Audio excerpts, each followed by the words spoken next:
తండ్రి అయిన దేవుని నుండి ప్రభు అయిన యేసుక్రీస్తు నుండి కృపయు సమాధానమును మీకు కలుగునుగాక.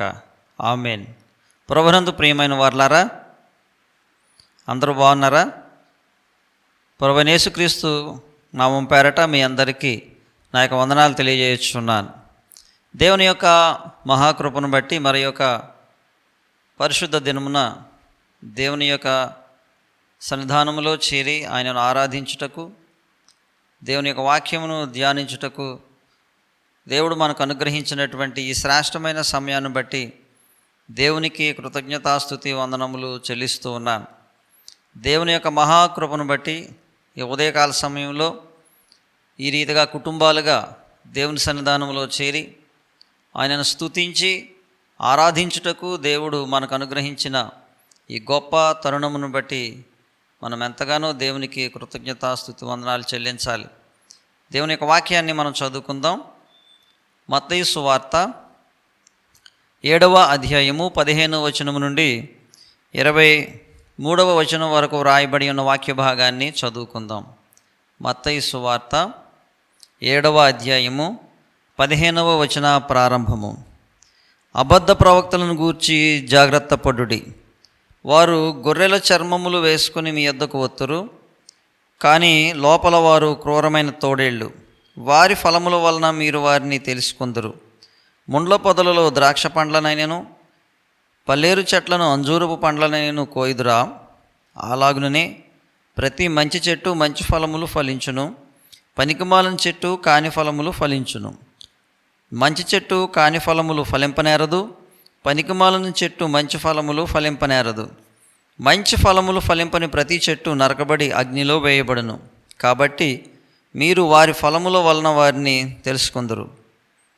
ప్రభువా ప్రభువా అని నన్ను పిలిచి ప్రతివాడును పరలోక రాజ్యంలో ప్రవేశింపడు, కానీ పరలోకమందున్న నా తండ్రి చిత్త ప్రకారం చేయువాడే ప్రవేశించును. ఆ దినమందు అనేకులు నన్ను చూచి, ప్రభువా ప్రభువా, మేము నీ నామమున ప్రవచింపలేదా? నీ నామమున దయ్యములను వెళ్ళగొట్టలేదా? నీ నామమున అనేకమైన అద్భుతములు చేయలేదా అని చెప్పుదురు. అప్పుడు నేను మిమ్మును ఎన్నడూను ఎరుగను, అక్రమము చేయువారులారా నా యొద్ద నుండి పొండని వారితో చెప్పుదును. ప్రార్థన చేసుకుందాం. పరిశుద్ధుడు ఒక మా ప్రభువా, కృప కలిగిన తండ్రి, ఈ ఉదయకాల సమయంలో మీరు మాకు అనుగ్రహించిన ఈ శ్రేష్టమైన సమయమును బట్టి వందనాలు చెల్లిస్తున్నాం. గడిచిన కాలమంతా నీ కృపలో మమ్మలను భద్రపరిచారు. మమ్మలను మా కుటుంబాలను సంరక్షించి నీ కాపుదల అనుగ్రహించినందుకే వందనాలు చెల్లిస్తున్నాం. మీరు మమ్మల్ని ఆశీర్వదించి దీవించిన విధానం అంతటిని బట్టి వందనాలు ప్రభువా. ఇదిగో తండ్రి, ఉదయకాల సమయంలో నీ పాద సన్నిధిలో చేరి నేను అడుగుచుండగా తోడైనడు ప్రభువా. చదవబడిన వాక్య భాగాన్ని మేము ధ్యానింపబోచుండగా మీరే మాతో అందరితో మాట్లాడండి నాయన. పరిశుద్ధాత్ముడా, నీ కృపను నీ సహాయమును మాకు అనుగ్రహించి సర్వసత్యంలోనికి మమ్మలను నడిపించమని ప్రార్థించుచున్నాం. నీ వాక్యము మా ప్రభువా మాకు ఆత్మకు జీవాహారమై ఉన్నది. ప్రతి ఆత్మను మీరు బలపరచమని అడుగుచున్నాం. మీ వాక్యపు వెలుగులో మేము మా జీవితాలను సరిచేసుకున్నటకు సహాయం చేయండి. నీ జీవపు వెలుగుతో మమ్మల్ని నింపండి. ప్రతి ఒక్కరూ ప్రభు ఈ వాక్యం వింటున్న ప్రతి ఒక్కరిని బలపరిచి దీవించండి. వాక్యమునకు విధేయత చూపగలిగిన మనసు మాకు దయచేయమని ప్రభా, ఈ యొక్క సమయమును మా అందరినీ మీ చేతులకు అప్పగించుకుంటున్నాం. మీరే కృప చూపమని యేసుక్రీస్తు పరిశుద్ధ నామమున అడుగుచున్నాము తండ్రి. ఆమెన్. దేవుని యొక్క మహాకృపను బట్టి మరి యొక్క పరిశుద్ధ దినమున ఈ రీతిగా మనందరమును కలిసి దేవుని యొక్క వాక్యము ధ్యానించుటకు దేవుడు మనకిచ్చిన ఈ గొప్ప తరుణమును బట్టి దేవునికి ఎంతగానో కృతజ్ఞతాస్తుతులు మనం చెల్లించాలి. ప్రభునందు ప్రియమైన వారలారా, రెగ్యులర్గా చర్చెస్లో మనము చేరి ఆరాధించుటకు అనుకూలత లేనటువంటి ఈ పరిస్థితుల్లో ఈ రీతిగా ఈ టెక్నాలజీ ద్వారా మనము దేవుని యొక్క వాక్యాన్ని ధ్యానించుటకు ప్రభువు మనకు ఎంతగానో కృప చూపి ఉన్నారు. ఈ యొక్క జిల్లాలో ఎక్కువగా కరోనా పాజిటివ్ కేసెస్ రావడం అనేది ఆందోళన కలిగించే విషయం. ఆయనను కృపగలిగిన దేవుడు, మనల్ని కనికరించి కాపాడుచున్నటువంటి దేవుడు. ఈ ఉదయకాల సమయంలో మన కుటుంబాల్లో నెమ్మది అనుగ్రహించిన దేవునికి కృతజ్ఞతాస్తుతి చెల్లించాలి. మనకి ఇటు అవకాశం ఇచ్చిన దేవునికి కృతజ్ఞతాస్తుతి చెల్లించాలి. మన పనులన్నింటిలో తోడుగా ఉండి మనల్ని నడిపించుచున్న దేవునికి కృతజ్ఞతాస్తుతి చెల్లించాలి. దేవుడు మనకిచ్చిన ప్రతి దీవెనను బట్టి ఆయనకు కృతజ్ఞత చెల్లిస్తూ కృతజ్ఞతాపూర్వకంగా జీవించాల్సిన వారంగా ఉన్నాం. ఇక్కడ చదవబడినటువంటి వాక్య భాగాన్ని జాగ్రత్తగా గమనించినప్పుడు ప్రభువైన యేసుక్రీస్తు అనేక విషయాలను ఉపమాన రీతిగా మరి చెప్తున్నట్లుగా మనం చూస్తూ ఉన్నాం. ఇక్కడ అబద్ధ ప్రవక్తలను గురించి ప్రస్తావించబడింది 15వ వచనంలో. వారు గొర్రెల చర్మములు వేసుకొని మీ వద్దకు వత్తురు, కానీ లోపల వారు క్రూరమైన తోడేళ్ళు. దేవుడు వారిని ఏర్పరచుకొనలేదు, కానీ తమకు తాముగా మరి దేవుని సేవకులమని చెబుతూ అనేక మందిని మోసగించేటువంటి పరిస్థితులు ఉన్నాయి. కాబట్టి విశ్వాసులు ఈ విషయంలో జాగ్రత్తగా ఉండాలని ఈ వాక్యం ద్వారా మనం గమనించవచ్చు. ఏ రీతిగా వాళ్ళు మరి క్రూరమైన తోడేళ్ళు, దాన్ని మనం ఎలా గ్రహించగలము అని అంటే 16వ వచనంలో వారి ఫలముల వలన మీరు వారిని తెలుసుకొందురు అని అంటాడు. కాబట్టి వారి జీవిత విధానాన్ని, వారి యొక్క మాటల యొక్క అర్థాన్ని, వారు అనుసరించే పద్ధతులను మనము జాగ్రత్తగా పరిశీలన చేసినప్పుడు ఈ విషయాలు మనకు అర్థమవుతూ ఉంటాయి. కాబట్టి తోడేలు గొర్రెలకు హాని కలిగిస్తుంది. గొర్రెలను చంపి అది తింటుంది. కాబట్టి అంటే నాశనము అనేది అక్కడ మనకు కనబడుతూ ఉంది. అటువంటి వారి యొక్క మాటలు వినడం వలన, ఆ యొక్క బోధలను మనం అనుసరించడం వలన ఆధ్యాత్మికంగా నశించిపోయేటువంటి లేక నష్టపోయేటువంటి పరిస్థితులు ఉన్నాయి లోకంలో. కాబట్టి జాగ్రత్తగా ఉండాలని దేవుని యొక్క వాక్యం ద్వారా మనము హెచ్చరించబడుతూ ఉన్నాం. వారు కూడా ప్రభువు నామమును బట్టి అనేక కార్యాలు చేసేవారుగా ఉంటారంట. అందుకే అక్కడ అంటాడు చూడండి, ఆ దినమందు 22వ వచనంలో అనేకులు నన్ను చూచి ప్రభువా ప్రభువా మేము నీ నామమున ప్రవచింపలేదా, నీ నామమున దయ్యములను వెళ్ళగొట్టలేదా, నీ నామమున అనేకమైన అద్భుతములు చేయలేదా అని చెప్పుదురు. కాబట్టి ప్రభు యొక్క నామమును బట్టి, ప్రభువైన యేసుక్రీస్తు నామాన్ని ఉపయోగించుకొని ప్రవచించేవారుగా, అద్భుతములు చేసేవారుగా, అనేక కార్యాలు చేసేవారుగా ఈ లోకంలో ఉండొచ్చు. కానీ ప్రభు దినాన్ని, దేవుని యొక్క రాజ్యంలో లేక వారి యొక్క పరిస్థితి ఏ రీతిగా ఉండబోతుంది అనేది ఇక్కడ 23వ వచనాన్ని గమనిస్తే, అప్పుడు నేను మిమ్మల్ని ఎన్నడూనూ ఎరుగను, అక్రమము చేయువారులారా నా యొద్ద నుండి పొండని వారితో చెప్పుదును అంటున్నాడు. కాబట్టి ఒక దినాన్ని మీరు నాకు ఇదివరకు తెలుసు కానీ ఇప్పుడు తెలియదని కాదు, ఎన్నడూనూ ఎరుగను అని అంటున్నాడు. అంటే వాళ్ళు రక్షణ లేనటువంటి వారు, దేవుని యొక్క వాక్యంను అనుసరించినటువంటి వారు, దేవుని యొక్క వాక్యానికి వారి యొక్క స్వంత విషయాలను కలిపి చెరిపేటువంటి వారు. కాబట్టి వారు దేవుని యొక్క చిత్త ప్రకారంగా పంపబడిన వారు కాదు. కాబట్టి ఎన్నడూ ఆయన ఎరగడం అంటున్నాడు. కాబట్టి ప్రభునందు ప్రియమైన వారులారా, అటువంటి వారి పట్ల మెలకువ కలిగి లేక వివేకముతో అటువంటి దుర్బోధలను అనుసరించక జాగ్రత్త వహించాల్సినటువంటి వారంగా ఉన్నాం. ఇక రెండవ అంశాన్ని మనము జాగ్రత్తగా గమనిస్తే ఇక్కడ చెప్పబడిన మాట, మంచి చెట్టు మంచి ఫలములు ఫలించును, పనికిమాలిన చెట్టు పనికిమాలిన ఫలాలే ఫలిస్తుంది. కాబట్టి ఇక్కడ అంటాడు చూడండి, మంచి చెట్టు కాని ఫలములు ఫలింపనేరదు, పనికిమాలిన చెట్టు మంచి ఫలములు ఫలింపనేరదు. మంచి ఫలములు ఫలింపని ప్రతి చెట్టు నరకబడి అగ్నిలో వేయబడును.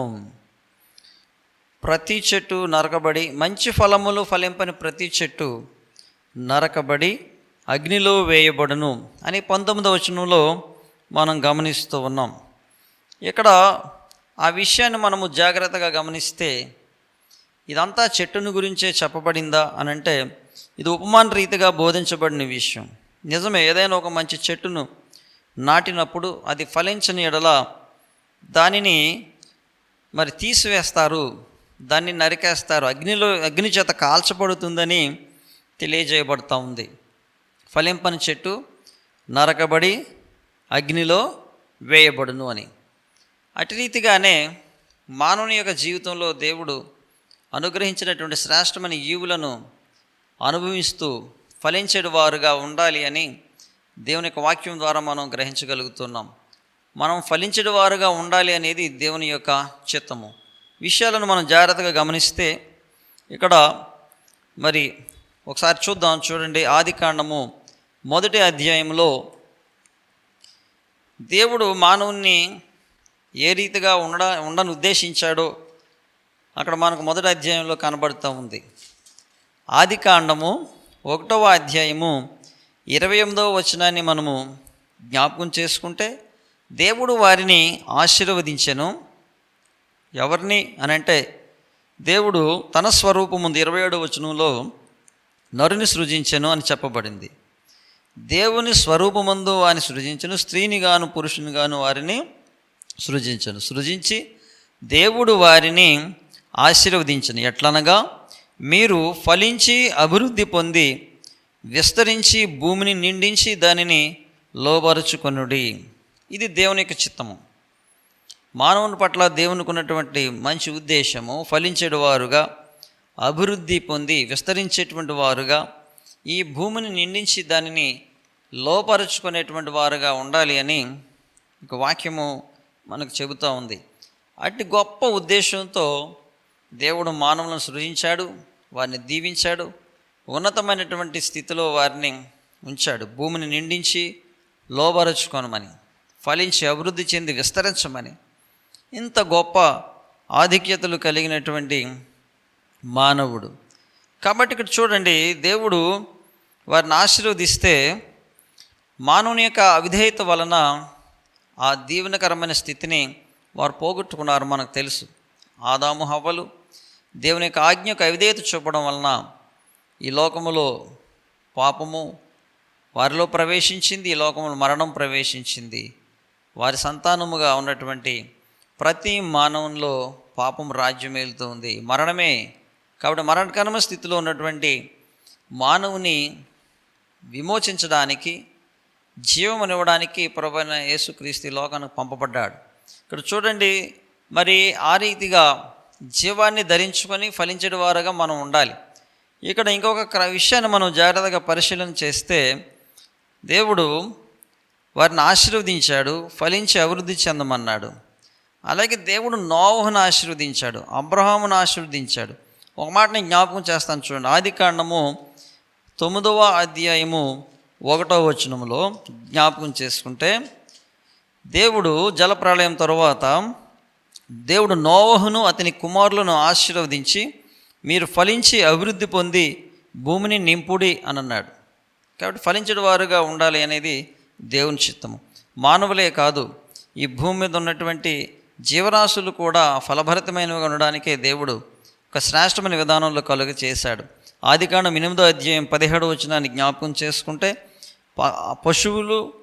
పక్షులు భూమి మీద ప్రాకు ప్రతి జాతి పురుగులు మొదలైన సమస్త శరీరాలు నీతో కూడానున్న ప్రతి జంతువును వెంట పెట్టుకుని వెలుపలికి రావలెను. అవి భూమి మీద బహుగా విస్తరించి భూమి మీద ఫలించి అభివృద్ధి పొందవలనని నోవహుతో చెప్పాను. కాబట్టి ఫలించి విస్తరించి అభివృద్ధి చెందడం అనేది దేవుడు మనకు ఇచ్చినటువంటి ఒక గొప్ప దీవెనకరమైన స్థితిని సూచిస్తూ ఉంది. అటువంటి స్థితిలో ఉండాల్సినటువంటి మానవుడు ఫలించడు వారుగా ఉండాలని. ఎప్పుడు ఫలించగలడు? ఏ రీతిగా అంటే దేవుని చిత్త ప్రకారంగా జీవించినప్పుడు ఫలించేటువంటి స్థితిలో ఉంటారు. ఇక్కడ చూడండి, అబ్రహాముతో కూడా దేవుడు మాట్లాడుతూ 35వ అధ్యాయము 11వ వచనంలో, ఆదికాండము 35 అధ్యాయము 11వ వచనములో, నేను సర్వశక్తి గల దేవుడను, నీవు ఫలించి అభివృద్ధి పొందుము, నీవు ఫలించి అభివృద్ధి పొందుము, జనముల సమూహమును నీ వలన కలుగును, రాజులను నీ గర్భవాసమును పుట్టెదరు అని ఇక్కడ చెప్పబడింది.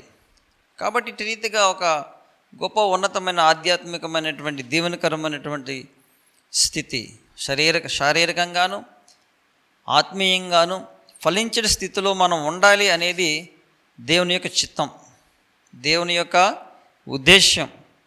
కాబట్టి దేవుని యొక్క ఉద్దేశాలు ఎప్పుడూ కూడా మానవుని పట్ల ఉన్నతమైనవిగానే ఉంటాయి. 8వ కీర్తనలో చూస్తే చాలా గొప్ప విషయాలు అక్కడ చెప్పబడ్డాయి. మానవునికి ఉన్నటువంటి ఆధిక్యతలు అక్కడ తెలియచేయబడ్డాయి. కాబట్టి ఇటువంటి ఆధిక్యతను కలిగి ఉండాల్సినటువంటి మానవుడు, అలాగే దేవుడు భూమిని ఆశీర్వదించాడు. భూమి తన ఫలాన్ని ఇచ్చేటట్లు అది ఫలభరితమైనటువంటి స్థలాలను ఇచ్చాడు. ఐగుప్తు దేశం నుంచి తన ప్రజలైన ఇశ్రాయేలు జనాంగాన్ని విమోచించి పాలు తేనెలు ప్రవహించడి శ్రేష్టమైనటువంటి భూమిలో వారిని ఉండజేశాడు, నివసింపజేశాడు. అటువంటి ఉన్నతమైనటువంటి దీవెనకరమైనటువంటి స్థితిని వారికి ఇచ్చాడు.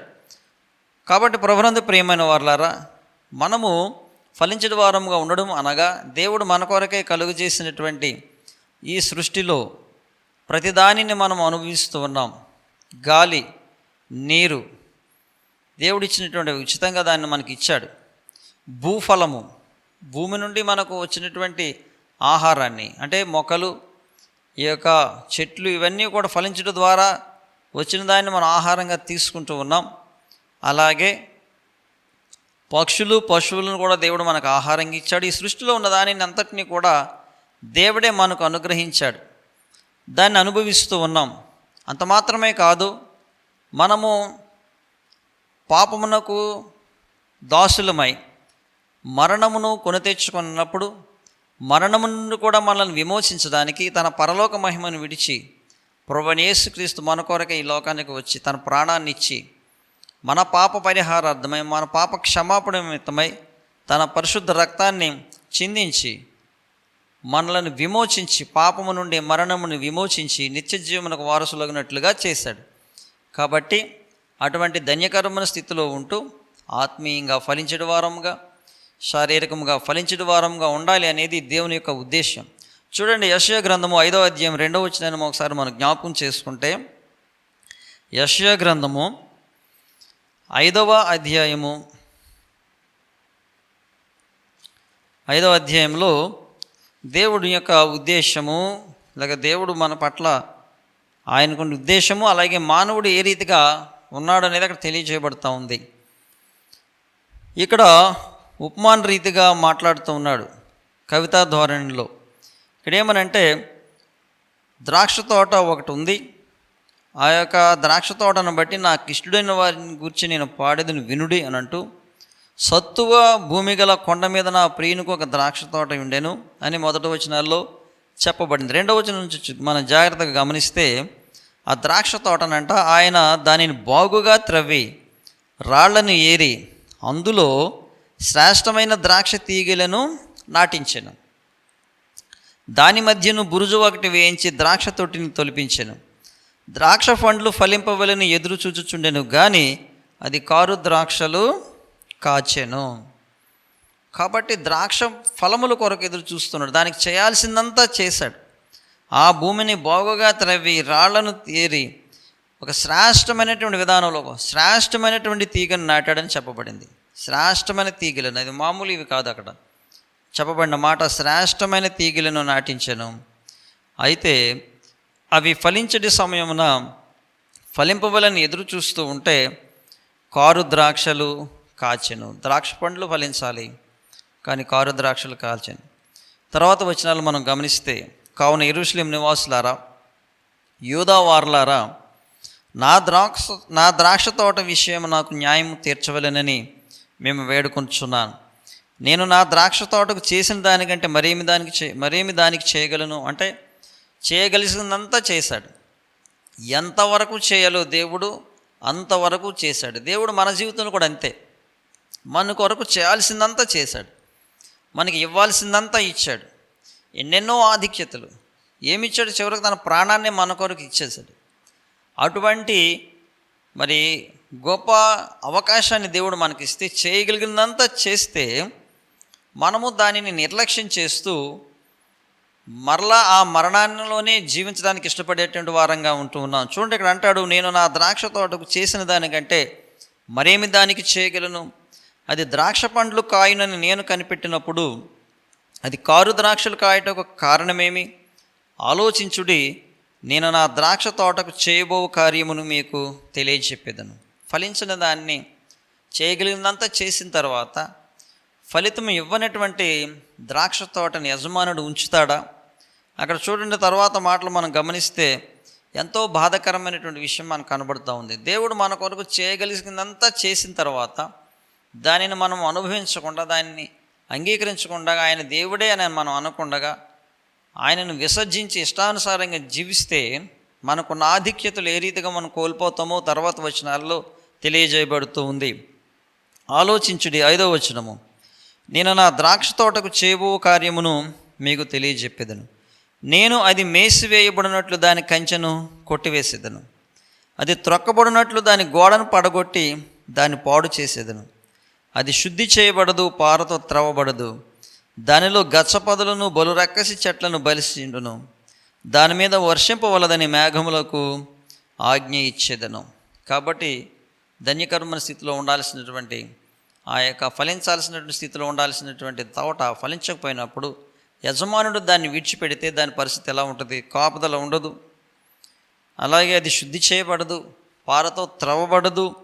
దాని నిండా గచ్చపొదలు బలురక్కసి చెట్లు బలిసి ఉంటుందని, దాని మీద వర్షంపవలదని మేఘంలోకి ఆజ్ఞయిస్తాను అంటున్నాడు. కాబట్టి నీరు లేనప్పుడు ఏమవుతుంది? అది ఎండిపోతుంది, ఎందుకు పనికిరానిదిగా అయిపోతూ ఉంది. కాబట్టి తర్వాత వచనాన్ని గమనిస్తే, ఇశ్రాయేలు వంశము సైన్యములకు అధిపతియగు యెహోవా ద్రాక్ష తోట, యూదా మనుషులు ఆయనకిష్టమైన వనము. ఇక్కడ మనం గమనిస్తే చూడండి, కేవలం చెట్టు గురించో ఒక తోట గురించో దేవుడు మాట్లాడట్లేదు.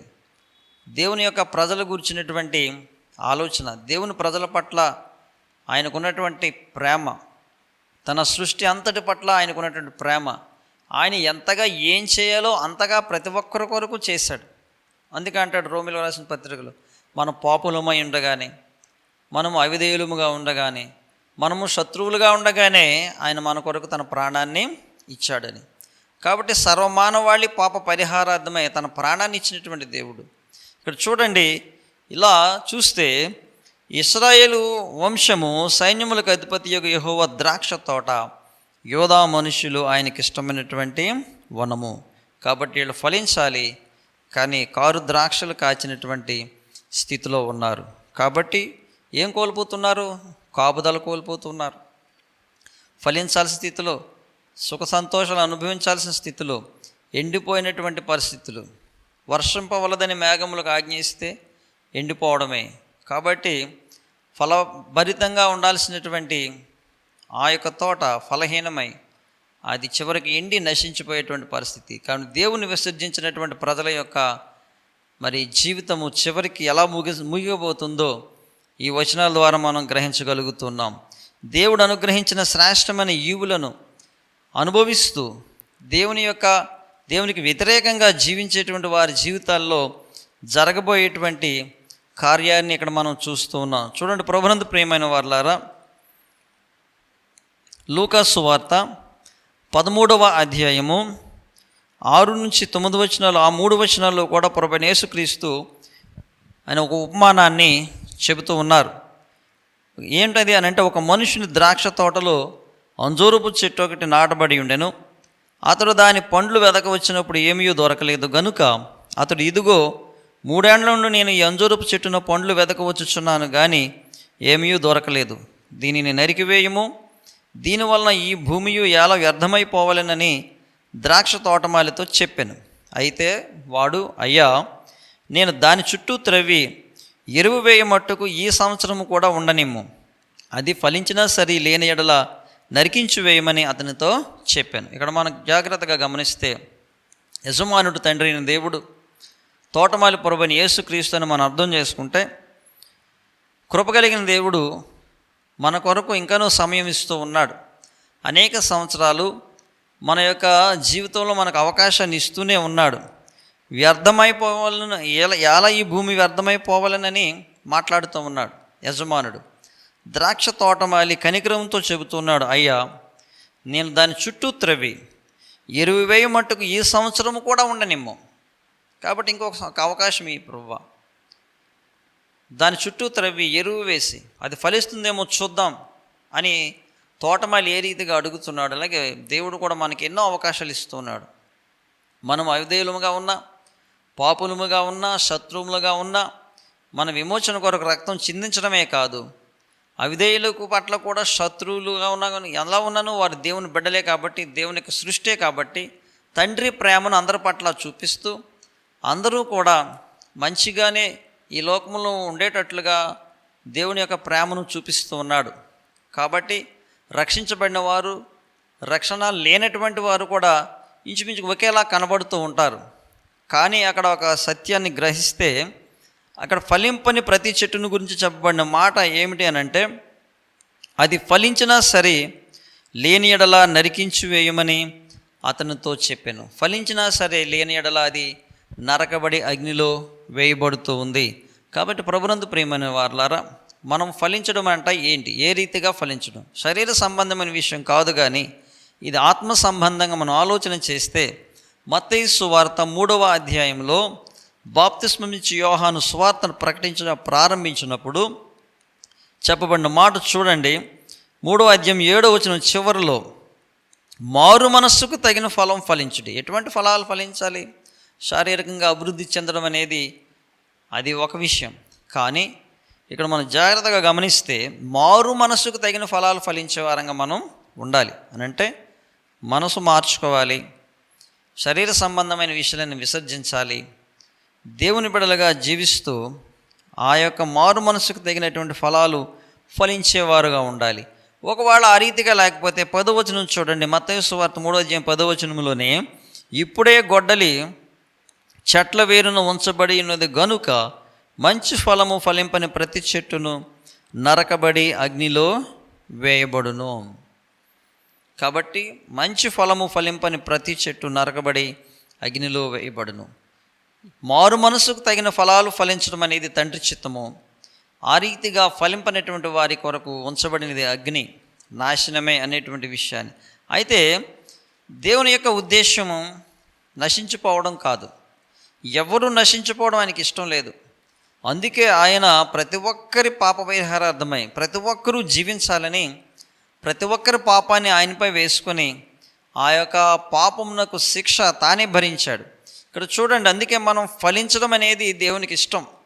యోహాను సువార్త 15వ అధ్యాయాన్ని ఒకసారి మనం జ్ఞాపకం చేసుకుంటే, యోహాను సువార్త 15వ అధ్యాయంలో, నేను నిజమైన ద్రాక్షవల్లిని, నా తండ్రి వ్యవసాయకుడు. 2వ వచనాన్ని జాగ్రత్తగా గమనించండి. నాలో ఫలింపని ప్రతి తీగెను ఆయన తీసి పారవేయును, ఫలించు ప్రతి తీగె మరి ఎక్కువగా ఫలింపవలెనని దానిలోని పనికిరాని తీగలను తీసివేయను. ఫలించే తీగె మరి ఎక్కువగా ఫలించున్నట్లుగా ఫలింపని తీగలను తీసి పారవేయును అని చెప్పబడింది. 5వ వచనాన్ని చూడండి, ఎవడు నాయందు నిలిచియుండునో, నేను ఎవనియందు నిలిచియుందునో వాడు బహుగా ఫలించును. నేను చూడండి, అక్కడ ఎవడు నాయందు నిలిచియుండునో, నేను ఎవనియందు నిలిచియుందునో వాడు బహుగా ఫలించును. కాబట్టి దేవుని యొక్క చిత్త ప్రకారంగా వాక్య ప్రకారంగా జీవిస్తూ దేవుని యందు మనం ఉంటే, దేవుని ఆత్మ మనలో నివసిస్తూ ఉంటే మనము బహుగా ఫలించేడు వారంగా ఉంటాం. బహుగా ఫలించేడు వారంగా ఉంటాం. 8వ వచనాన్ని జ్ఞాపకం చేసుకుంటే, మీరు బహుగా ఫలించుట వలన నా తండ్రి మహిమ పరచబడును. మనం ఫలించాలనేది తండ్రి చిత్తం. కాబట్టి నశించిపోవడానికి కాదు. దేవుడు లోకమును ఎంతో ప్రేమించాను అని చెప్పబడింది. ఇక్కడ చూడండి, యోహాను సువార్త 3వ అధ్యాయము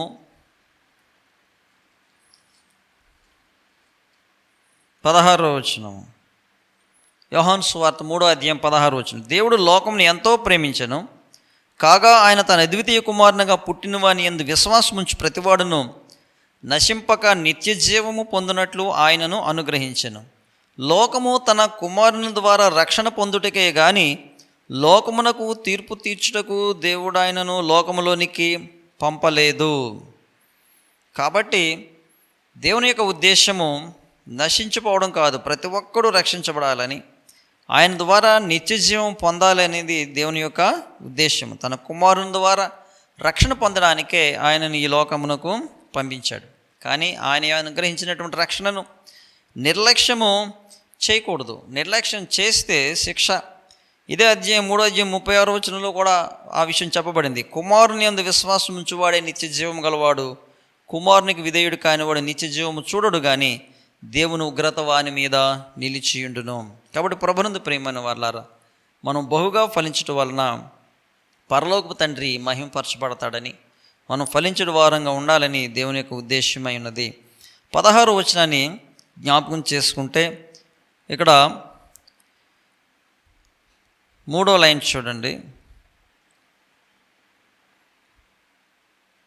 మీ ఫలము చూడండి, అది మీకు అనుగ్రహించినట్లు మీరు వెళ్ళి ఫలించుటకును. 16వ వచనము 3వ లైన్ నుంచి చదువుతున్నాను నేను. మీరు వెళ్ళి ఫలించుటకును మీ ఫలము నిలిచియుండుటకును నేను మిమ్మును ఏర్పరచుకుని నియమించితిని. ఫలించడానికే మీరు వెళ్ళి ఫలించుటకును మీ ఫలము నిలిచియుండుటకును నేను మిమ్మును ఏర్పరచుకుంటుని అని శిష్యులతో చెప్తున్న మాట. కాబట్టి మనల్ని ఎందుకు ఏర్పరచుకున్నాడు అని అంటే, ఫలించడు వారముగా, స్థిరమైనటువంటి జీవితాన్ని, ఫలభరితమైనటువంటి జీవితాన్ని జీవించడు వారముగా ఉండడానికే ప్రభువు మనలను ఏర్పాటు చేసుకున్నాడు. కాబట్టి ప్రభునందు ప్రియమైన వారలారా, ఫలించడి చెట్టు మరి ఎక్కువగా ఫలిస్తుంది. ఫలింపనేది ఒక దినాన్ని నరకబడి అగ్నిలో వేయబడుతుందని దేవుని యొక్క వాక్యాన్ని మనం ఇక్కడ జ్ఞాపకం చేసుకుంటున్నాం. కాబట్టి మనం ఏ రీతిగా ఉన్నాం అని ఆలోచన చేయాలి. లూకా సువార్తలోనే ఒక విషయాన్ని నేను జ్ఞాపకం చేస్తాను. లూకా సువార్త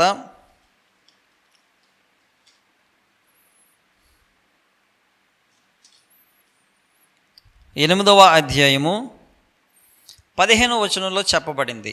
ఫలించడం అనేది ఇక్కడ ఒక అర్థాన్ని మనం జ్ఞాపకం చేసుకుంటే, మంచి నేల నుండి విత్తనమును పోలిన వారెవరనగా, ఇక్కడ విత్తనములు గురించిన ఉపమానంలో చివరిలో మాట మంచి నేలను పోలిన విత్తనాన్ని చెబుతున్నాడు. మంచి నేల నుండి విత్తనమును పోలిన వారెవరైనగా యోగ్యమైన మంచి మనస్సుతో వాక్యము విని, ఈ మాట జాగ్రత్తగా గమనించండి, యోగ్యమైన మంచి మనస్సుతో అనంటే శుద్ధీకరించు క్రీస్తు రక్తము చేత పవిత్రపరచబడినటువంటి మనసుతో, యోగ్యమైన మంచి మనసుతో వాక్యము విని దానిని అవలంబించి ఓపికతో ఫలించువారు. కాబట్టి దేవుని యొక్క వాక్యమును విని దానిని అవలంబించి ఓపికతో ఫలించడి వారముగా ఉండాలి. మంచి విత్తనమును పోలిన వారంగా మనము ఉండాలి అని ఈ యొక్క ఉపమాన భావం. లూకా సువార్త 8వ అధ్యాయంలో విత్తువాని ఉపమానం గురించి చెప్పబడినటువంటి ఈ మాటల్లో మంచి విత్తనం గురించి మాట్లాడుతూ యోగ్యమైన మంచి మనసు కలిగిన వారుగా వాక్యం విని దానిని అవలంబించి ఓపికతో ఫలించడి వారుగా ఉండాలి అనేది దేవుని యొక్క చిత్తము, ప్రభువు చిత్తం అది. కాబట్టి అటు రీతిగా మనము ఫలించడి వారుగా ఉండాలి. ఇక్కడ చూడండి, గలతీయులకు రాసిన పత్రిక 5వ అధ్యాయము 22వ వచనంలో చెప్పబడింది. ఆత్మ సంబంధమైనటువంటి వారము అని ఏ రీతిగా తెలుస్తుంది? ఫలాలను బట్టి అని అన్నాడు. అంటే మనలో ఉన్నటువంటి లక్షణాలు లేక మనలో కనబడేటువంటి జీవిత విధానమును బట్టి మనం ఆత్మ సంబంధమైన వారమా, శరీర సంబంధమైన వారమా అనేది ఇతరులకు కూడా తెలుస్తూ ఉంది. ఇక్కడ చూడండి, తండ్రి అయినటువంటి దేవుని యొక్క చిత్త ప్రకారంగా వాక్యము విని అవలంబించి ఫలించడి వారంగా ఉండాలి అని అంటున్నాడు. ఇక్కడ గలతీయులకు రాసిన పత్రిక 5వ అధ్యాయం 22వ వచనాన్ని జాగ్రత్తగా గమనిస్తే, ఆత్మ సంబంధమైనటువంటి ఫలాలు ఏ రీతిగా ఉంటాయి మనలో అని అంటే, ప్రేమ, సంతోషము, సమాధానము, దీర్ఘశాంతము, దయాళుత్వము, మంచితనము, విశ్వాసము, సాత్వికము, ఆశా నిగ్రహము, ఇవన్నీ కలిగి ఉండడమే ఆత్మీయంగా ఫలించడం. కాబట్టి ఈ లక్షణాలు మనలో ఎప్పుడు ఉంటాయి అని అంటే, ఎవరైతే క్రీస్తు రక్తం చేత కడుగబడ్డారో, ఎవరైతే ఆ దేవుని యొక్క వాక్యాన్ని విని దాన్ని అవలంబిస్తూ ఉన్నారో వారిలో ఇవన్నీ కూడా దేవుడు ఉంచుతాడు. దేవుడు తన ఆత్మను మనలో ఉంచుతాడు. అప్పుడు మనం ఆత్మీయంగా ఫలించే వారంగా ఉంటాం. ప్రేమ, అది దేవుని యొక్క ప్రేమ. అలాగే సంతోషము, సమాధానము, దీర్ఘశాంతము, దయాళుత్వము, మంచితనము, విశ్వాసము, సాత్వికము, ఆశానిగ్రహము.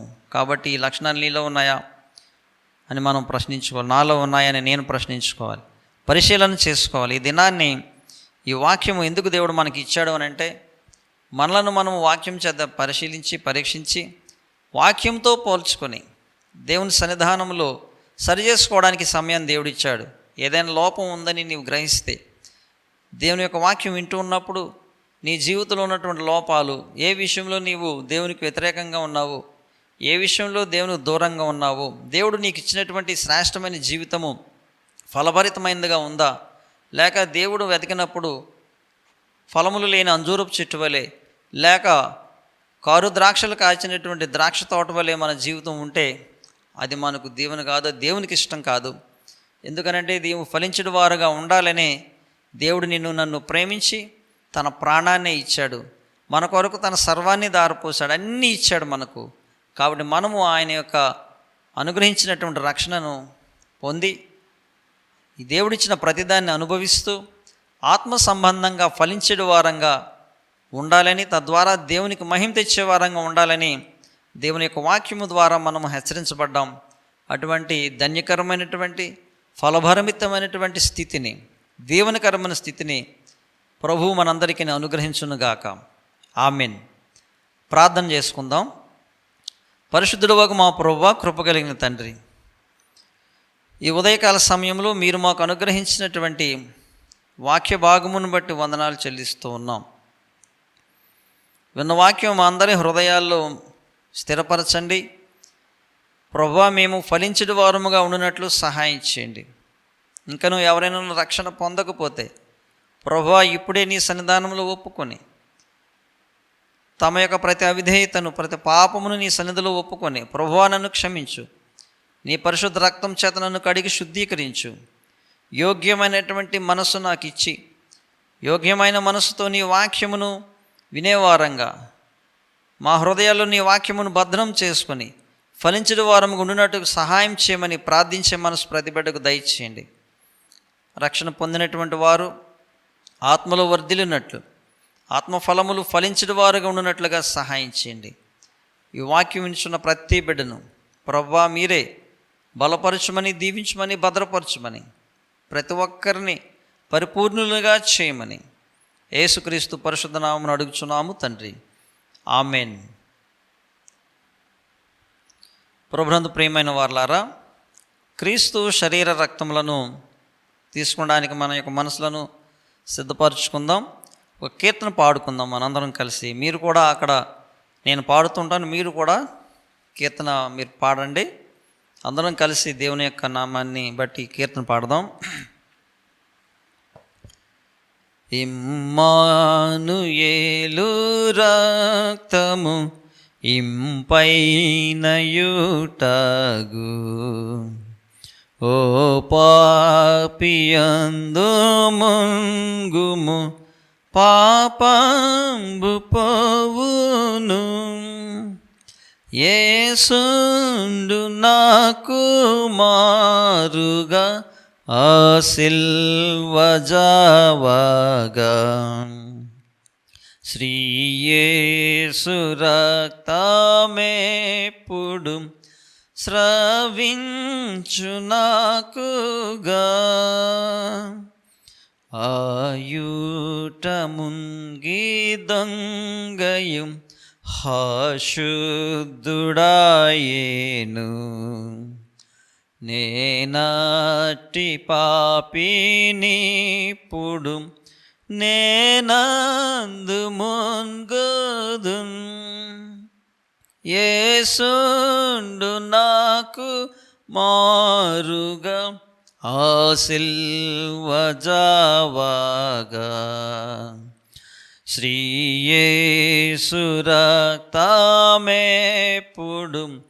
స్రవించు నాకుగా. నీ యొక్క పాపమట్టిదే నిర్మూలమౌటకు, రక్షించు గొర్రె పిల్లని రక్తం చాలును. యేసుండు నాకు మారుగా, ఆ సిల్వ జావగా శ్రీయేసు రక్తమెప్పుడు స్రవించు నాకుగా నానాధు రక్తమందున నేనమ్మియుండినన్ నా దేవుని నిండు ప్రేమ నేనందు చూచేదన్ యేసుండు నాకు మారుగా ఆ సిల్వ జావగా శ్రీయేసు రక్తమెప్పుడు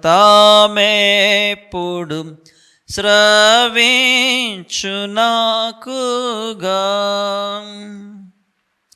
నాయాయుష్కాలమంతటన్ నా సంత సంబాదే నా క్రీస్తు యొక్కరమ్మునన్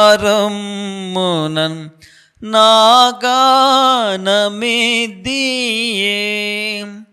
యేసుండు నాకు మారుగా ఆ సిల్వ జావగా శ్రీయేసు రక్తమెప్పుడు స్రవించు నాకుగా. ప్రభునందు ప్రియమైన వారలారా,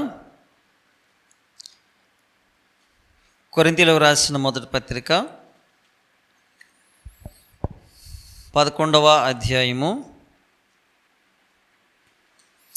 23వ వచనం నుంచి వ్రాయబడి ఉన్న వాక్య భాగాన్ని చదువుకుందాం. నేను మీకు అప్పగించిన దానిని ప్రభువు వలన పొంది తిని, ప్రభువైన యేసు తాను అప్పగింపబడిన రాత్రి ఒక రొట్టెని ఎత్తుకొని కృతజ్ఞతాస్తుతులు చెల్లించి దానిని విరిచి, ఇది మీ కొరకైన నా శరీరము, నన్ను జ్ఞాపకం చేసుకున్నట్టుగా దీనిని చేయుడని చెప్పాను. ఆ ప్రకారమే భోజనమైన పిమ్మట ఆయన పాత్రను ఎత్తుకొని, ఈ పాత్ర నా రక్తము వలననైన క్రొత్త నిబంధన, మీరు దీనిలోంది త్రాగునప్పుడల్లా నన్ను జ్ఞాపకం చేసుకున్నట్టుకై దీనిని చేయుడని చెప్పాను. మీరు ఈ రొట్టెను తిని ఈ పాత్రలోంది త్రాగునప్పుడల్లా ప్రభువు వచ్చే వరకు ఆయన మరణమును ప్రచురించుదురు. కాబట్టి ఎవడు అయోగ్యముగా ప్రభు యొక్క రొట్టెను తినునో లేక ఆయన పాత్రలోంది త్రాగునో వాడు ప్రభు యొక్క శరీరమును గూర్చియు రక్తమును గూర్చియు అపరాధియగును. కాబట్టి ప్రతి మనుష్యుడు తను తాను పరీక్షించుకొనవలెను. అలాగు చేసి ఆ రొట్టెను తిని ఆ పాత్రలోంది త్రాగవలెను. ప్రభువు శరీరమని వివేచింపక తిని త్రాగువాడు తనకు శిక్షావిధి కలుగుటకే తిని త్రాగుచున్నాడు. ఇందువలననే మీలో అనేకులు బలహీనులను రోగులునై ఉన్నారు, చాలామంది నిద్రించుచున్నారు. అయితే మనలను మనమే విమర్శించుకొని ఎడల తీర్పు పొందకపోదుము.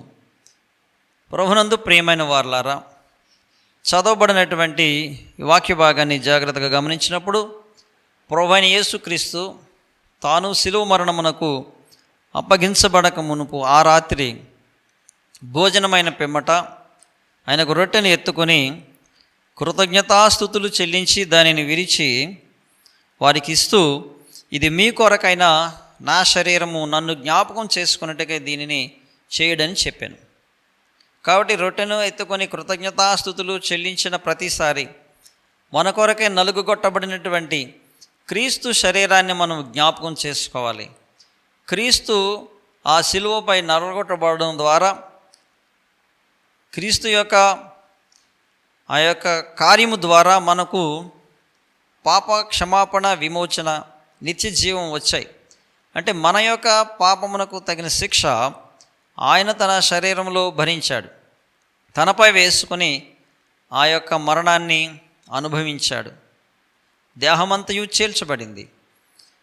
ఆయన పొందిన దెబ్బల చేత మనకు స్వస్థత కలుగుచున్నదని వాక్యం తెలియజేయుచున్నది. కాబట్టి మన కొరకై నలుగుగొట్టబడినటువంటి క్రీస్తు శరీరాన్ని జ్ఞాపకం చేసుకుంటూ కృతజ్ఞతాస్తుతులు చెల్లించాలి.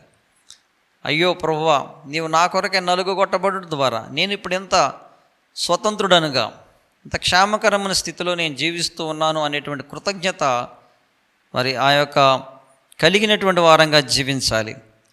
ఆ ప్రకారమే భోజనమైన పిమ్మట ఆయన పాత్రను తీసుకొని, ఈ పాత్ర నా రక్తము వలన అయిన క్రొత్త నిబంధన, మీరు దీనిలోని త్రాగునప్పుడల్లా నన్ను జ్ఞాపకం చేసుకున్నట్టుగా దీనిని చేయడని చెప్పాను. పాత్రలోని ద్రాక్షరసం తీసుకుంటున్న ప్రతిసారి మన కొరకై చిందించబడిన పరిశుద్ధ రక్తమును మనం జ్ఞాపకం చేసుకోవాలి.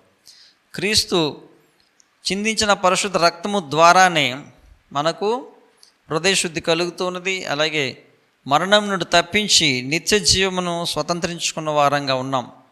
మరణమునకు ఎట్టి అధికారము మనపై లేదు.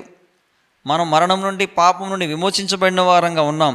కాబట్టి మన కొరకై చిందించబడిన ఆ యొక్క పరిశుద్ధ రక్తాన్ని బట్టి మనము కృతజ్ఞతాస్తుతులు చెల్లించాలి. అతి ప్రాముఖ్యమైన విషయం, అయోగ్యంగా దీనిని మనము చేయకూడదు. రక్షించబడిన వారు వాక్య ప్రకారంగా జీవిస్తూ దేవుని యొక్క నామ మహిమార్థమై జీవిస్తూ ఉండాలి. అలా కాక లోకంతో కలిసి రెండు విషయాలు, విమనస్కులుగా ఉంటూ లోకంతో స్నేహం చేస్తూ ఈ యొక్క పరిశుద్ధమైనటువంటి ఈ యొక్క కార్యములు ప్రభు యొక్క శరీర రక్తములలో తీసుకోవడం అనేది అది పాపము, అపరాధమని ఇక్కడ వాక్యము చెబుతూ ఉంది. కాబట్టి అయోగ్యములుగా కాక యోగ్యులముగా దీన్ని మనం తీసుకోవాలి. అటు యోగ్యత మనకు ఉన్నదో లేదో ఇప్పుడే మనం పరీక్షించుకోవాలి. దేవుని సన్నిధిలో మనల్ని మనం ఒప్పుకొని ప్రార్థన చేసుకొని ప్రోక్షించబడిన హృదయాలు కలిగిన వారంగా ఈ కార్యంలో పాల్గొనాలి. ఆ రీతిగా మనల్ని మనం విమర్శించుకుంటే తీర్పు పొందకపోదామని వాక్యం చెబుతుంది. కాబట్టి ప్రభునందు ప్రియమైన వారలారా, ఉన్న స్థలంలోనే మోకరించి మిమ్మల్ని మీరు పరీక్షించుకొని ఈ యొక్క క్రీస్తు యొక్క శరీర రక్తంను తీసుకోవడానికి సిద్ధపడాలని నేను మనవి చేస్తున్నాను. మీరు సిద్ధపరచుకున్నటువంటి రొట్టెను అలాగే ద్రాక్షారసం దగ్గర ఉంచుకోండి. ఆ యొక్క మరి రొట్టె కొరకు అనగా క్రీస్తు శరీరం కొరకును, ద్రాక్షరసం అనగా క్రీస్తు రక్తం కొరకును కృతజ్ఞతాస్తుతి చెల్లిస్తూ మిమ్మల్ని మీరు పరీక్ష చేసుకోవాలని ప్రభు పేరట మనవి చేస్తూ ఉన్నాను.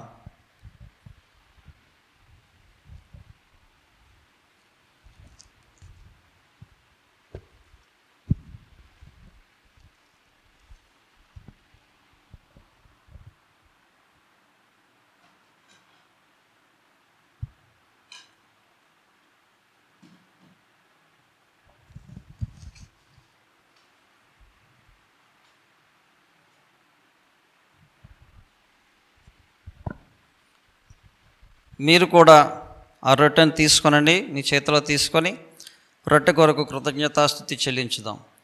పరిశుద్ధుడు ఒక మా ప్రభువా, కృప కలిగిన తండ్రి, మీరు అప్పగింపబడిన రాత్రి భోజనమైన పిమ్మట రొట్టెను ఎత్తుకొని కృతజ్ఞతాస్తుతులు చెల్లించి దానిని ఆశీర్వదించి విరిచి నీ శిష్యులకి ఇచ్చి తీసుకుని తినమన్నారు ప్రభువా. ఇదిగో ఈ రొట్టెను మేము మా ప్రభువా విరుచుచుండగా నీ పరిశుద్ధ శరీరాన్ని మేము జ్ఞాపకం చేసుకుంటున్నాం. మా కొరకే నలుగుగొట్టబడిన నీ శరీరమును బట్టి నీకు కృతజ్ఞతాస్తుతి వందనాలు చెల్లిస్తున్నాం. మా పాపముల నిమిత్తమై మా ప్రభువా మీరు నలుగుగొట్టబడి ఉన్నారు. మా యొక్క పాపభారమంతా మీపై వేసుకొని మా శిక్షను మీరు భరించారు ప్రభువా. ఇదిగో తండ్రి, అందును బట్టి నీకు వందనాలు చెల్లిస్తూ ఉన్నాం. ఈ యొక్క విరవబడుచున్న రొట్టెను మీరు ఆశీర్వదించండి. తీసుకుంటున్న మమ్మల్ని బలపరచండి. మీరు పరిశుద్ధులు కనుక మేమును పరిశుద్ధులముగా జీవించుటకు సహాయం చేయండి. మా శరీరము పరిశుద్ధముగా ఉంచుకున్నటకు సహాయం చేయండి. అది యోగ్యమైన స్థితిలో మేము ఉన్నట్లుగా నీ కృప చూపమని యేసుక్రీస్తు పరిశుద్ధ నామమున అడుగుచున్నాము తండ్రి, ఆమెన్. ఆ రొట్టెను విరిచి మీరు కృతజ్ఞతాస్తుతి చెల్లిస్తూ తీసుకోండి.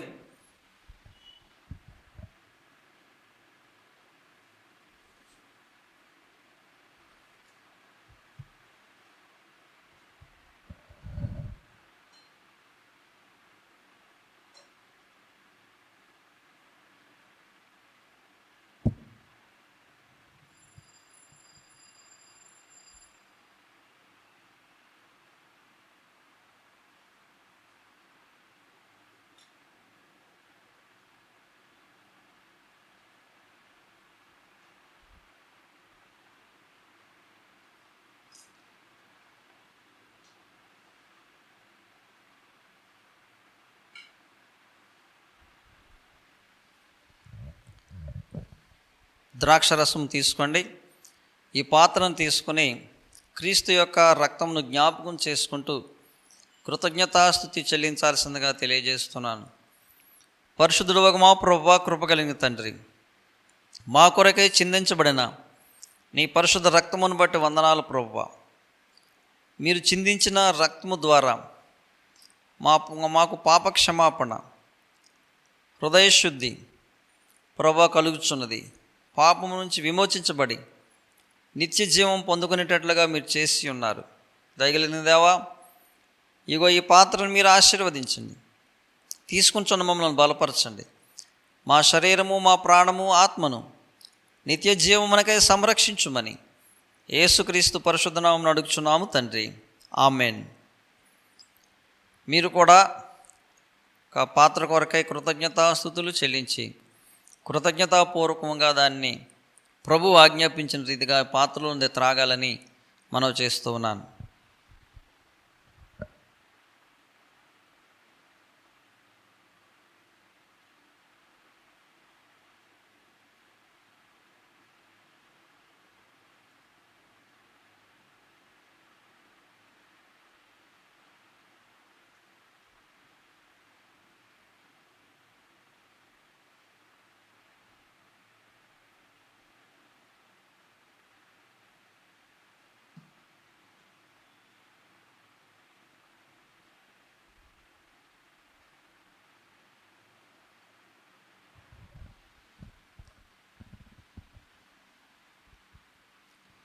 ఇమ్మానుయేలు రక్తము ఇంపైనయుటగు,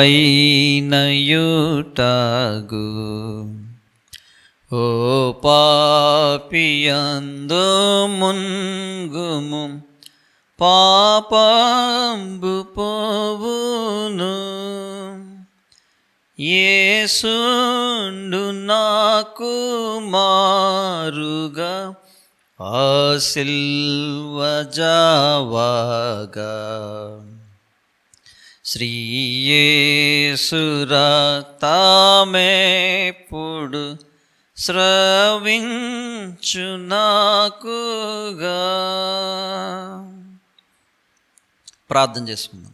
పరిశుద్ధుడవగు మా ప్రభువా, కృప కలిగిన తండ్రి, మీ శరీర రక్తముల ద్వారా మాకు అనుగ్రహించబడినటువంటి పాప క్షమాపణ, నిత్య జీవమును బట్టి మీకు కృతజ్ఞతాస్తుతి వందనములు చెల్లిస్తూ ఉన్నాం. ఈ పరిశుద్ధమైన కార్యములో పాల్గొనినటువంటి ప్రతి బిడ్డను బలపరచండి. వారి యొక్క హృదయముల యొక్క తలంపులను, వారి నోటి మాటను, వారి యొక్క క్రియలను అన్నిటినీ మా ప్రభువా మీ అధీనములో ఉంచుకొని జీవించినంతకాలం ప్రభువా నీ మహిమ కొరకై జీవించడానికి తగిన కాపుదలను, బలమును, శక్తిని దయచేయమని, నీ ఆత్మ నడిపింపు అనుగ్రహించుమని, నీ పరలోకపు దీవెన దయచేయమని యేసుక్రీస్తు పరిశుద్ధ నామమున అడుగుచున్నాము తండ్రి, ఆమెన్. ప్రభునందు ప్రియమైన వారులారా, దేవుని యొక్క కృపను బట్టి ఈ పరిశుద్ధ దినం ఈ రీతిగా మరి సంతోషంగా మనం దేవుని ఆరాధించడానికి దేవుడు మనకు ఎంతగానో కృప చూపినందుకు దేవునికి కృతజ్ఞతాస్తుతి వందనాలు తెలియజేస్తూ ఉన్నాను. ఈ ఆరాధనలో పాల్గొన్నటువంటి మీ అందరికీ మరి ఒకసారి ప్రభువైన యేసుక్రీస్తు పేరట వందనాలు తెలియజేస్తూ ఉన్నాను. దేవుని యొక్క మరి కృప కొరకు మనము ప్రార్థన చేయాలి.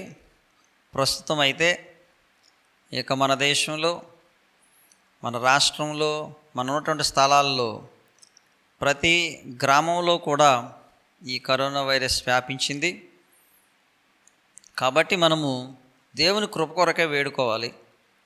దేవుడే మనలను కనికరించి, మానవ జాతిని కనికరించి ఈ వైరస్ నుంచి విముక్తి కలుగు చేయాలి. కాబట్టి ప్రజలందరి పక్షంగా మనము దేవుణ్ణి క్షమించమని అడిగి, ప్రభువా ఈ మానవ జాతిని క్షమించండి అని మనము అందరి పక్షంగా క్షమాపణ అడిగేటువంటి వారంగా ఉందాం. ఆ రీతిగా క్షమించమని అడిగి ప్రార్థించినప్పుడు దేవుడు తప్పక మనకు మనవిని విని అందరికీ కృపను, క్షేమాన్ని అనుగ్రహించేవాడుగా ఉన్నాడు. అలాగే మన కుటుంబాల్లో ఉన్నటువంటి చిన్న బిడ్డలు, వారి పట్ల అత్యంత శ్రద్ధ కలిగి, పాఠశాలలు లేవు, మరి అలాగే ఆధ్యాత్మికంగా సండే స్కూల్స్ కూడా జరగట్లేదు. కాబట్టి తగిన శ్రద్ధ కుటుంబంలో ఉన్నటువంటి పెద్దలు లేక యవన బిడ్డలు వారి పట్ల ప్రత్యేకమైనటువంటి శ్రద్ధను తీసుకొని వారి కొరకు ప్రత్యేకంగా ప్రార్థిస్తూ వారిని ఆత్మ సంబంధమైనటువంటి జ్ఞానములు ప్రభు యొక్క బోధలోను శిక్షలోను వారిని పెంచాలని ప్రభు పేరట మనవి చేస్తూ ఉన్నాను. యవన బిడ్డలు ఈ యొక్క సమయంలో ఎక్కువ వాక్యాన్ని ధ్యానిస్తూ దేవుని చిత్తం కొరకు మీరు ప్రార్థిస్తూ మిమ్మల్ని మీరు దేవునికి అప్పగించుకున్నప్పుడు దేవుని చేతులు వాడబడే సాధనాలుగా ఉంటారు. దేవుని యొక్క చిత్తమును మీరు మీ జీవితంలో నెరవేర్చుకునే వారుగా ఉంటారు. కాబట్టి మిమ్మల్ని మీరు దేవునికి సమర్పించుకోవాలని ప్రభువు పేరట నేను మనవి చేస్తూ ఉన్నాను. మన అందరి కుటుంబాల్లో దేవుడు కృపను క్షేమాన్ని ఇవ్వాలని, ప్రతి కుటుంబాన్ని దేవుడు భద్రపరచాలని నిత్యము మనం ప్రార్థిస్తూ ఉన్నాం. అటు రీతిగానే దేవుడు మనల్ని కాపాడి నడిపించుచున్నటువంటి దేవుడు ఇక ముందును కూడా అటు రీతిగానే నడిపిస్తాడు. మరి అత్యంత విశ్వాసంతో మరి దేవునికి మొరపెట్టే వారంగా ఉందాం. ప్రార్థన ఆశీర్వాదంతో ఈ యొక్క ఆరాధన కార్యక్రమాన్ని ప్రారంభించుకుందాం. ప్రభువు చిత్తమైతే మరి యొక్క పరిశుద్ధ దినాన్ని ఈ రీతిగా మరలా మరి వాక్యం ధ్యానించడం కానీ లేక దేవుని చిత్తమైతే ఆయన పరిశుద్ధాలయంలో అందరం కలిసి మనము సంతోషించేటువంటి భాగ్యం కొరకు ఎదురు చూద్దాం. అంతవరకు దేవుడు మనలను మన కుటుంబాలను తన పరిశుద్ధాత్మ కాపుదలలో సంరక్షించి దీవించునుగాక. ఆమేన్. ప్రార్థన చేసుకుందాం. పరిశుద్ధులవగు మా ప్రభువా, కృప కలిగిన తండ్రి, ఈ ఆరాధన అంతట్లో మీరు మాకు తోడైనందుకే వందనాలు ప్రభువా. మా తండ్రి, ఈ వాక్యం వినేటువంటి ప్రతి బిడ్డను మీరు దీవించండి ప్రభువా. ప్రతి ఒక్కరికి ఆరోగ్యమును క్షేమమును అనుగ్రహించమని అడుగుచున్నాం. ప్రతి బిడ్డను దీవించండి. ప్రతి ఒక్కరి కుటుంబాలను మీరు సంరక్షించండి ప్రభువా. యజమానులను మీరు బలపరచండి. వారు చేయుచున్న ఉద్యోగము, వ్యాపారము, చేతి వృత్తులు అన్ని పనులలో తోడుగా ఉండి అభివృద్ధి కలిగించమని అడుగుచున్నాం. కుటుంబాల్లో ఉన్న ప్రతి ఒక్కరూ ఆత్మరక్షణ పొంది ప్రభు నిత్య జీవమును స్వతంత్రించుకున్న వారు ఉండుటకు సహాయం చేయండి. ప్రభు వాక్యమును మరి విని అనుసరించి ఫలించడి వారుగా ఉన్నట్లుగా సహాయం చేయండి. ప్రభు వాక్యమును విని కూడా దాన్ని అనుసరించక ఉన్నట్లయితే వారు ఫలించరు ప్రభువా. ఫలించిన ప్రతి చెట్టు నరకబడి ఏ రీతిగా అగ్నిలో వేయబడుతూ ఉందో, మీరు ఇచ్చినటువంటి అన్ని ఆధిక్యతలను అనుభవిస్తూ హృదయాన్ని నీకు ఇవ్వకుండా లోక సంబంధంగానే మేము జీవించినట్లయితే ప్రభువా, చివరికి మా యొక్క అంతము మరణమని, అది అగ్నిలోనే పోతుందని ప్రభువా నీ వాక్యం ద్వారా మాకు తెలియచేశారు. ఆ రీతిగా ప్రభువా నశించిపోకుండా ఉండడానికే నీ ప్రియకుమారుని లోకమునకు పంపించారు. ప్రతి ఒక్కరూ రక్షించబడాలని, నిత్య జీవములో ఉండాలనేది మీ చిత్తము ప్రభువా. మీరిచ్చిన ఈ గొప్ప అవకాశాన్ని ప్రతి ఒక్కరూ సద్వినియోగం చేసుకొని ప్రభువా మా తండ్రి ఆత్మరక్షణను కలిగి ఫలించడి వారు ఉన్నట్లుగా దీవించమని అడుగుతున్నాం. ప్రతి బిడ్డను దీవించి ఆశీర్వదించండి. చిన్న బిడ్డలను ఆశీర్వదించండి. యవన బిడ్డలను భద్రపరచండి. తొట్టిలకు ఉన్నట్లు సహాయం చేయండి. ప్రతి శోధనను జయించే వారు ఉన్నకు సహాయం చేయండి. లోక సంబంధమైన ప్రతి శోధనను జయించి ప్రభువా నీ వాక్యమును వారి హృదయాల్లో నింపుకున్న వారు ఉన్నట్లుగా నీ కృప చూపమని అడుగుతున్నాం. సంఘ సేవకులను దీవించండి ప్రభు. మా గ్రామాన్ని భద్రపరచండి. గ్రామాన్ని ఆశీర్వదించండి. మా జిల్లాను, మా రాష్ట్రాన్ని, మా దేశాన్ని కనికరించండి ప్రభువా. మా ముఖ్యమంత్రి మంత్రులకు మంచి జ్ఞానమును అనుగ్రహించి ప్రభువా తండ్రి సరైన నిర్ణయాలు తీసుకునేటట్లు ప్రభుత్వాన్ని బలపరచమని అడుగుతున్నాం. ప్రభుత్వ అధికారులు ప్రభువా ప్రభుత్వం తీసుకున్న నిర్ణయాలను నిష్పక్షపాతంగా ప్రజలందరి క్షేమం కొరకు అమలుపరిచేవారుగా ఉన్నట్లుగా బలపరచండి. ప్రతి ఒక్కరి కుటుంబాలను మీరు భద్రపరచండి నా తండ్రి. వారికి ఆరోగ్యం ఇవ్వండి, సామర్థ్యం ఇవ్వండి, సహాయం చేయండి. ప్రధానమంత్రి మంత్రులను బలపరచండి. దేశ క్షేమం కొరకు నిర్ణయాలు తీసుకునే వారికి ఉన్నట్లుగా సహాయం చేయమని, మా సరిహద్దులలో సమాధానమును అనుగ్రహించమని ప్రభువా మా యొక్క రాష్ట్ర ఆర్థిక వ్యవస్థ, దేశ ఆర్థిక వ్యవస్థ అభివృద్ధి చెందించండి.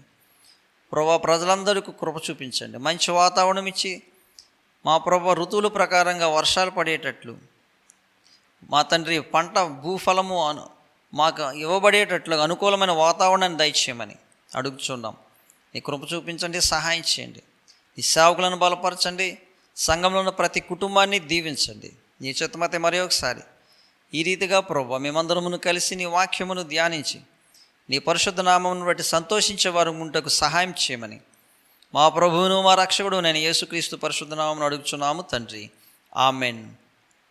మన తండ్రి అయిన దేవుని ప్రేమయు, కుమారుడైన యేసుక్రీస్తుని కృపయు, పరిశుద్ధాత్మని యొక్క అన్యోన్య సహవాసము, ఆదరణ, కాపుదల మనకును మన కుటుంబములకును తన యందు భయభక్తులు కలిగి ఉన్నటువంటి సకల పరిశుద్ధులకును నిరంతరము తోడైండునుగాక. ఆమెన్. అందరికీ వందనాలండి. ప్రభువు మిమ్మలను మీ కుటుంబాలను సమృద్ధిగా దీవించునుగాక. ఆమెన్.